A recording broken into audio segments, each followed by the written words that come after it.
अस्सलाम वालेकुम स्टूडेंट्स, आज हम वेन हॉर्न की बुक को फॉलो करते हुए chapter 3 time value of money की प्रॉब्लम नंबर 9 देखेंगे। प्रॉब्लम 9 देखने से पहले आपसे गुजारिश है कुछ चैनल को सब्सक्राइब कर दें और वीडियो को लाइक कर दें ताकि आपका सारा कोर्स यहीं से मुकम्मल हो सके। तो प्रॉब्लम की तरफ चलते हैं। यहाँ पे एक कंपनी दी गई है जिसने एक परचेज़ किया डिबॉर्किंग मशीन, ठीक है, और उसकी जो फ्यूचर कैश फ्लोज़ हैं वो यहाँ पे नीचे हमें टेबल में दी हुई हैं। फर्स्ट ईयर के एंड पे 1200 हमें कैश फ्लो होगी, सेकंड ईयर के एंड पे जो है वो 2000, थर्ड के 24, फिर फोर्थ के 1900, फिफ्थ के 1600, इसी तरह से 6 ईयर से 10th ईयर के एंड तक 1400। यहाँ पे अमाउंट जो है वो सेम आ रही है। तो वो कहता है कि अगर डिस्काउंट रेट 14% हो तो हमारी present value in cash flows की क्या बनेगी, ठीक है। तो ये हमने प्रेजेंट वैल्यू फाइंड करनी है इन कैश फ्लोज़ की। तो यहाँ पे सॉल्यूशन दिया गया है। तो यहाँ पे जब भी डिफरेंट इंस्टॉलमेंट्स हो रही हों, आर की वैल्यू चेंज हो रही हो पर हर साल, तो वहाँ पे फिर ये वाला फार्मूला यूज़ होता है, ठीक है। यहाँ पे एक पूरा टेबल दिया गया है प्रेजेंट वैल्यू फाइंड करने का। फर्स्ट ईयर के एंड पे जो हमने अमाउंट रिसीव की थी वो R1 हो जाएगी 1200 डिवाइडेड बाय 1 प्लस आई की वैल्यूज़ ने हमें बताई हुई थी 14%। तो 14% को जब हम अमाउंट में चेंज करेंगे तो 0.14 बन जाएगा। परसेंटेज को हमेशा 100 से डिवाइड करके हम पुट करते हैं। होल पावर 1 आ जाएगी क्योंकि ये एक साल के एंड पे हमने जमा कराई थी। तो प्रेजेंट वैल्यू अगर फाइंड करें तो प्रेजेंट वैल्यू में हम फ्यूचर से प्रेजेंट में आते हैं। तो एक साल के आखिर में जमा कराई थी, तो प्रेजेंट में अगर आए तो एक साल अमाउंट पड़ी रही है हमारे पास, तो इसकी पावर 1 आ गई।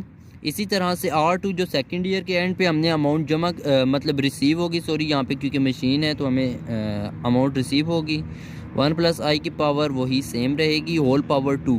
क्योंकि सेकंड ईयर के एंड पे हमने अमाउंट ली थी तो यहाँ पे होल पावर 2 आ जाएगी क्योंकि ये 2 साल तक पड़ी रही है हमारे पास। इसी तरह से थर्ड ईयर के एंड पे 2400 थी, तो 1 प्लस 0.14 की पावर 3। इसी तरह फोर्थ का 1900, 1 plus 0.14 whole power 4 and 1600 divided by 1 plus I whole power 5, ठीक है। यहाँ पे हम 5 साल की पहले अमाउंट फाइंड कर लेते हैं क्योंकि इसको 10 ईयर्स तक मतलब 2 मेथड्स हैं। एक मेथड के मुताबिक हम इसको 10 ईयर तक डिस्ट्रीब्यूट भी कर सकते हैं, सेकंड में हम अलग से अमाउंट फाइंड कर लेते हैं। तो ये सिंपल है, तो मैं इसी को 10 ईयर तक एक्सटेंड कर लेता हूँ। तो 6 ईयर के एंड पे जो हमें अमाउंट रिसीव हुई थी वो 1400 थी, divided by 1 plus 0.14 whole power 6 plus 1400 same amount, क्योंकि यहाँ से सेम अमाउंट शुरू होगी थी तो यही अमाउंट रिपीट होती जाएगी। सिर्फ चेंज जो आनी है वो नंबर ऑफ़ ईयर्स एन की पावर में आना है, ठीक है, 7, 8, क्योंकि ये 8 ईयर के एंड पे हुई है तो ये 8 साल पड़ी रहेगी अगर फ्यूचर से प्रेजेंट में आए तो। ये 9 ईयर के एंड पे एंड ये जो है ये 10th ईयर के एंड पे हमें रिसीव हुई थी। तो ये इन को हम अब सिंप्लीफाई कर लें तो हमारे पास प्रेजेंट वैल्यू आ जाएगी। तो सिंप्लीफाई करते हैं। तो यहाँ पे मैंने सॉल्यूशन इनका निकाल लिया, ठीक है। फर्स्ट वाली को आपने सिंप्लीफाई किया तो आपके पास 1052.63 आ गया। सेकंड वाली को सिंप्लीफाई करने के साथ आपके पास ये अमाउंट आ गई। इसी तरह मैंने इन सब को सिंप्लीफाई करके इनकी अमाउंट्स लिखी हैं और लास्ट स्टेप में इन सब को ऐड करना है तो आपके पास प्रेजेंट वैल्यू आ जाएगी जो कि हमारे पास आई है 8663.68। तो ये होगी प्रॉब्लम नंबर 9। नेक्स्ट हमारे पास प्रॉब्लम नंबर 10 है। प्रॉब्लम नंबर 10 में कहता है कि अगर आप 1000 रिसीव करें at the end of 10 year, suppose you are receive 1000 at the end of 10 year, 10 साल बाद आप 1000 रुपीज़ रिसीव कर रहे हैं।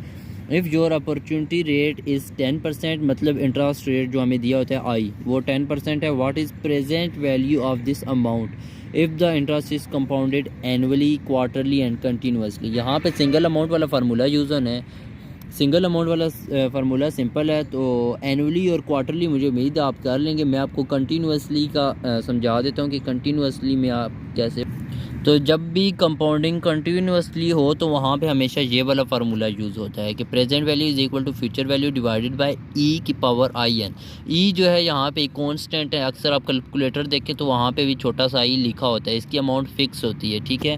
तो आई और एन, आई आपको पता है जैसे कि इंटरेस्ट रेट होता है और एन नंबर ऑफ़ ईयर्स होते हैं। तो यहाँ पे हम वैल्यूज़ पुट करते हैं और अपनी प्रेजेंट वैल्यू फाइंड करते हैं। फ्यूचर वैल्यूज़ ने हमें कहा था कि 1000 रुपीज़ हैं, ई को ही रहने देते हैं क्योंकि इसकी वैल्यू फिक्स है, वो हमें कैलकुलेटर बता देगा।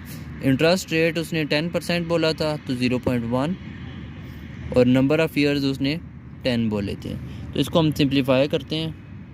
सिंप्लीफाई करने से हमारे पास जो आंसर आया वो 367.88 आया है। ठीक है, तो ये होगी हमारी इलस्ट्रेशन 10। क्वार्टरली का मैं आपको फार्मूला बता देता हूँ। वहाँ पे होगा present value is equal to future value divided by 1 plus I divided by 4 whole power n multiply by 4। मतलब जितने भी ईयर को जितने चीज़ मतलब यूनिट्स में हम डिवाइड करते हैं वो वाली चीज़ आई के साथ डिवाइड हो जाती है और एन के साथ हमेशा मल्टीप्लाई होती है। एक ईयर में 4 क्वार्टर होते हैं तो 4 से हमने डिवाइड कर दिया, 4 से मल्टीप्लाई। अगर मंथली होता तो आई को 12 से डिवाइड करते और एन को 12 से मल्टीप्लाई कर देते हैं। तो ये फार्मूला आप यूज़ करेंगे तो आपके पास प्रेजेंट वैल्यू आ जाएगी क्वार्टरली की बेस पे। तो ये होगी इलस्ट्रेशन नंबर 10। नेक्स्ट हम इलस्ट्रेशन 11 देखते हैं। इलस्ट्रेशन 11 में कहता है कि in connection with the United State bicentennial the treasury once contemplated. अच्छा, यहाँ पे ये हमें एक बॉन्ड ऑफ़र कर रहा है जिसकी आज वैल्यू जो है वो 1000 है और कहता है कि वो 100 साल बाद जो है वो 1 मिलियन उसकी वैल्यू होगी। तो आपने इंटरेस्ट रेट बताना है जो उसके ऊपर अप्लाई होगा कि 1000 जो है वो 100 साल बाद 1 मिलियन बन जाए। तो इसमें हमने आई फाइंड करना है और सिंगल अमाउंट वाला फार्मूला यूज़ होगा। देखते हैं, तो ये वाला सिंपल फार्मूला यूज़ होगा। फ्यूचर वैल्यूज़ ने हमें बताई है कि 100 साल बाद उसकी अमाउंट जो है वो 1 मिलियन बनेगी। तो फ्यूचर वैल्यू में हम 1 मिलियन पुट करेंगे। प्रेजेंट वैल्यू आज वो कह रहा है कि बॉन्ड कितने का है 1000 रुपीज़ का, तो प्रेजेंट वैल्यू 1000 आ जाएगी इंटू 1 प्लस आई हमें फाइंड करना है, एन 100 है। तो इसमें क्या होगा कि पहले ये 1000 इधर मल्टीप्लाई हो रहा है तो उधर जाके डिवाइड हो जाएगा। Is equal to 1 plus I whole power 100।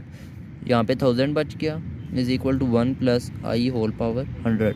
अब दो मेथड है, नहीं बल्कि एक ही है जिसमें हम क्या करेंगे, दोनों बहुत साइड पे 1/100 पावर ले लेंगे।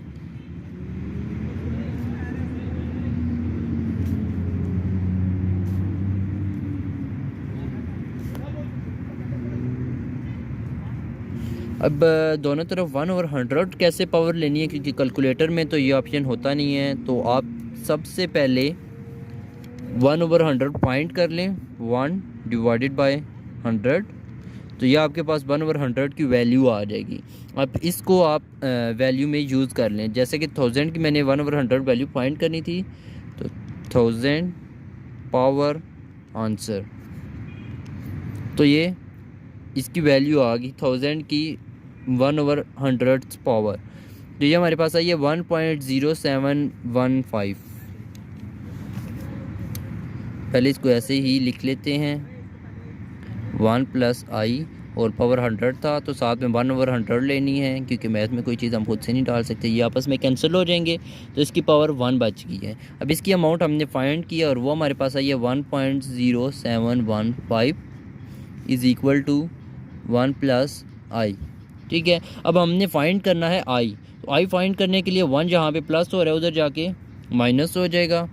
तो I is equal to 1.0715 minus 1। तो 1 इसमें से माइनस करेंगे 0.0715 बन जाएगा इज इक्वल टू आई।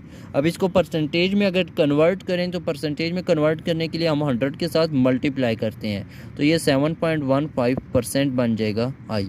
मतलब इतना अगर कंपाउंड इंटरेस्ट रेट उसके ऊपर अप्लाई हो 1000 के ऊपर, तो वो 100 साल बाद 1 मिलियन में कन्वर्ट हो जाएगा। तो ये होगी हमारी प्रॉब्लम नंबर 11।